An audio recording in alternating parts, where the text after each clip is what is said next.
Apa yang terlintas di pikiran jika mendengar kata Singapura? Negara kecil di Asia Tenggara atau negara dengan pulau buatannya? Atau bahkan air mancur singa?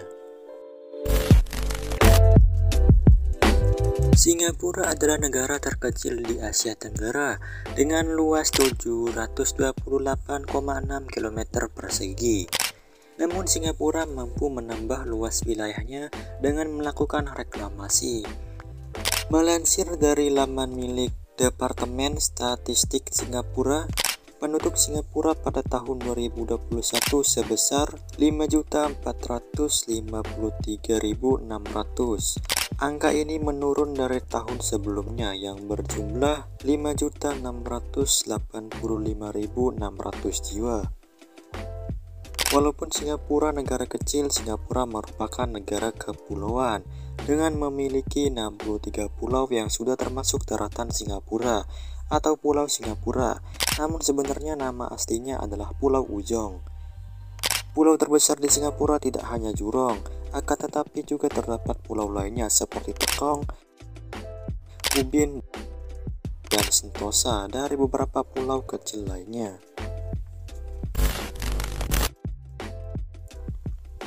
Singapura juga pusat keuangan terdepan ketiga di dunia dan sebuah kota dunia kosmopolitan yang memainkan peran penting dalam perdagangan dan keuangan internasional. Pelabuhan Singapura adalah satu dari 5 pelabuhan tersibuk di dunia. Mayoritas penduduk beragama Buddha sebesar 31%, Kristen 18,9%, Islam 15,6%, Hindu 5%, dan lainnya. Pemerintahan Singapura dipimpin oleh Presiden dan Perdana Menteri. Singapura pertama kali didirikan oleh Britania Raya pada 16 Februari 1819. Singapura beberapa kali mengalami perubahan nama dan pada akhirnya Singapura mendeklarasikan kemerdekaannya pada 9 Agustus 1965 dengan Yusuf bin Ishak disumpah sebagai presiden dan Lee Kuan Yew menjadi Perdana Menteri pertama Republik Singapura.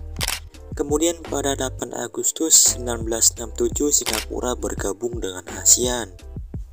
Sekarang Singapura menjadi negara maju di Asia Tenggara, mengalahkan tetangga-tetangganya termasuk negara tercinta kita Indonesia yang saat ini masih menjadi negara berkembang. Economic Intelligence Unit dalam Indeks Kualitas Hidup menempatkan Singapura pada peringkat 1 kualitas hidup terbaik di Asia dan ke-11 di dunia. Singapura memiliki cadangan devisa terbesar ke-9 di dunia. Negara ini juga memiliki angkatan bersenjata yang maju.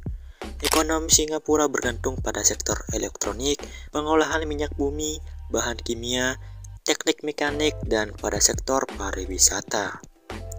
Ekonomi Singapura termasuk di antara 10 negara paling terbuka dan inovatif di dunia. Dianggap sebagai negara paling ramah bisnis di dunia, ratusan ribu ekspatriat asing bekerja di Singapura di berbagai perusahaan multinasional. Singapura mempromosikan dirinya sebagai hub pariwisata kesehatan. Sekitar 200.000 warga asing mencari perawatan kesehatan di negara ini setiap tahun. Dan layanan kesehatan Singapura menargetkan 1 juta pasien asing setiap tahun mulai 2012 dan memperoleh pendapatan sebesar 3 miliar dolar.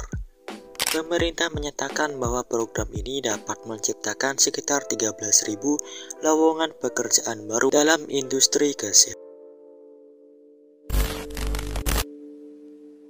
Menurut studi ilmiah yang berjudul Faktor Pendukung Keberhasilan Singapura sebagai salah satu pusat perdagangan dunia, kajian perspektif multinasional Corporation di Singapura yang ditulis oleh Prita Tarigan, ada beberapa faktor pendorong Singapura menjadi negara maju, yakni yang pertama adalah keberhasilan Singapura menjadi pusat perdagangan dunia.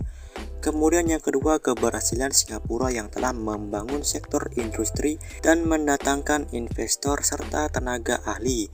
Kemudian yang ketiga, membangun sektor industri yang berwawasan ekspor dengan cara mengundang investor asing.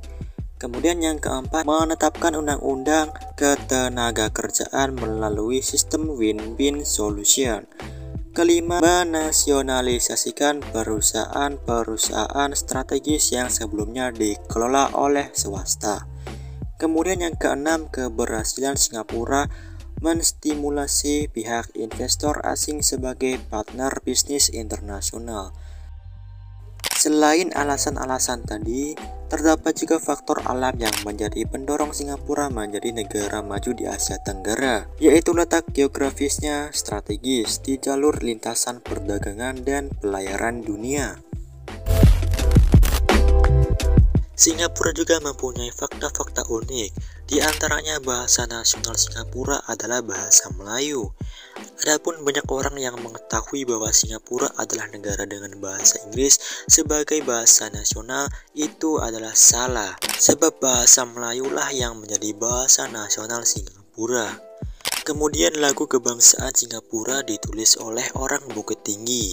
Pencipta lagu nasional Singapura yang berjudul Majulah Singapura diciptakan oleh seorang musisi asal Bukit Tinggi, Sumatera Barat yang bernama Zubir Said. Lagu Majulah Singapura diciptakan Zubir Said pada tahun 1958 dan diserahkan kepada Dewan Kota Singapura, yang kemudian diputar ulang sebagai lagu kebangsaan Singapura pada tanggal 3 Desember 1959. Kemudian di Singapura jika ingin membeli mobil harus mempunyai sertifikat khusus.